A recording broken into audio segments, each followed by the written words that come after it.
不是招牌的灰色 T 恤与牛仔裤，一身深蓝色的合身西装，系上蓝领带，换上皮鞋。33岁的 Facebook 首席执行长查克伯格第一次坐上国会的听证席。Why should we trust Facebook? I believe you have all the talent. My question is whether you have all the will. How can American consumers trust folks like your company to be caretakers of their most personal and identifiable information?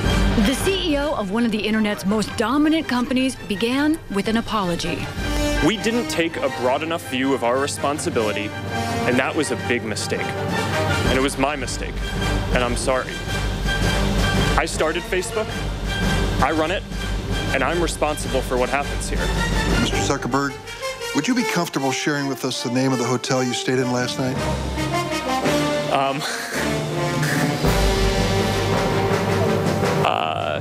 No. If you've messaged anybody this week, would you share with us the names of the people you've messaged? Senator, no, I would probably not choose to do that publicly here.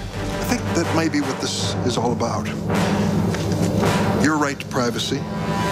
听证于10日下午2点15分开始，持续了整整5个小时，全是因为一场发生于4年前的隐私滥用事件。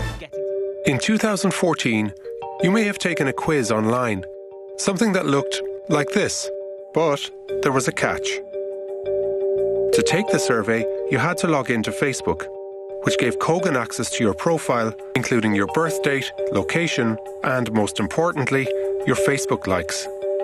Kogan combined the quiz results with your Facebook data to develop a psychometric model. 这些数据最终流向了剑桥分析。In just months, 270,000 people took Kogan's survey, and the data of up to 87 million friends was also harvested, close to 1/4 of all US Facebook users. The Trump campaign hired Cambridge Analytica in 2016. You apologize for it, but you didn't notify them.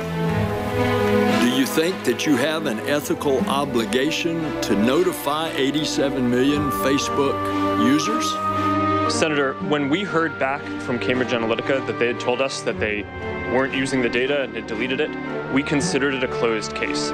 In retrospect, that was clearly a mistake. We shouldn't have taken their word for it, and we've updated our policies and how we're going to operate the company to make sure that we don't make that mistake again. So Mark Zuckerberg, Facebook's founder and CEO, has just finished testifying in front of Congress. He more or less pulled it off. He managed to avoid being asked whether he was going to resign. He managed to avoid committing to regulation that he hadn't already agreed to. Would you support a rule that would require you to notify your users of a breach within 72 hours? Senator, that makes sense to me. This as Klobuchar and others push something called the Honest Ads Act, one of a long line of bills now focused on digital platforms like Facebook. It requires those companies to make sure no foreign interests can post campaign ads and that the public be able to see who is behind every election ad.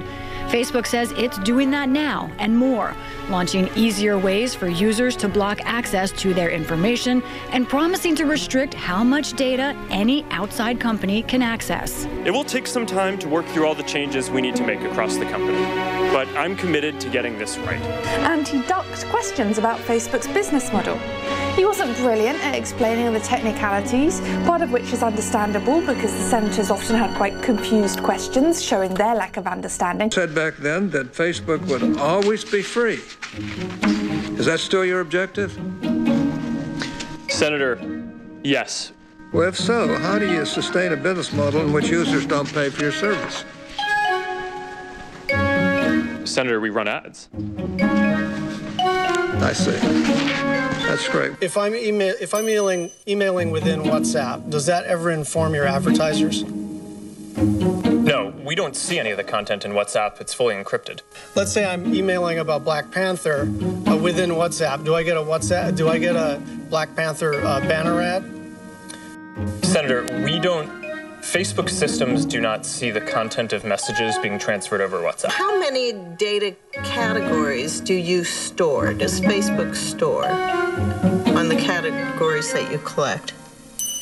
Senator, Can you clarify what you mean by dating categories? There's some. The platform you've created is really important. Now, my son Charlie, who's 13, is dedicated to Instagram, so he'd want to be sure I mentioned him while I was here with you. Interestingly, he also referred to competition from China a couple of times, which is not something he brings up often, but was perhaps designed to make senators feel like they shouldn't be bashing their own homegrown tech industry if it faces competition from elsewhere. Politically, he was trying to balance being seen as the CEO of, one of the largest companies and most influential companies in the world, which he is, while also telling the story a little bit of his dorm room days and having grown the company to appeal to the senators. I think it's pretty much impossible, I believe, to start a company in your dorm room and then grow it to be at the scale that we're at now without making some mistakes. Facebook is an idealistic and optimistic company. For most of our existence, we focused on all of the good that connecting people can do. And more than 70 million small businesses use Facebook to create jobs and grow. Connecting to people and finding people they haven't seen in a long time, friends from middle school. 2004年2月4日，年仅19岁的查克伯格在哈佛大学宿舍创立了脸书。现在每月全球使用人数超过20亿，每天使用人数也有14亿。用户数量超过除中国以外全球任何一个国家的人口总数，是美国人口的4倍多。脸书于2012年5月18日在 NASDAQ 正式挂牌上市，当时成交价为$38，然后一路走跌，一度跌到一股$17.72。后来是首席营运长桑德伯格加入，让脸书起死回生。This was driven by Sheryl Sandberg, who was really trying to encourage marketers to spend on mobile. Zuckerberg himself told engineers to build mobile first. They acquired Instagram for $700 million around the time of their IPO. A couple years later, they acquired WhatsApp for $22 billion. 事实证明，桑德伯格的手机策略正确。短短4年间，脸书超过80%的营收来自于手机，股价也一飞冲天。到了2017年，脸书400亿美元收入里，有98%来自于脸书和 Instagram 的广告收入。历经这次风波，查克伯格承诺，在今年年底前将雇佣超过2万人，专门负责安全和内容审查。也趁此场合澄清，脸书没有卖用户个资。There's a very common misperception about Facebook that we sell data to advertisers. And we do not sell data to advertisers. What we allow is for advertisers to tell us who they want to reach, and then we do the placement. Advertisers and developers will never take priority over that as long as I'm running Facebook. 接连2天长达5小时的拷问，结果是脸书股价连涨2天，查克伯格身家比听证前回升了30亿美元。或许在国会全身而退，但是挑战尚未结束。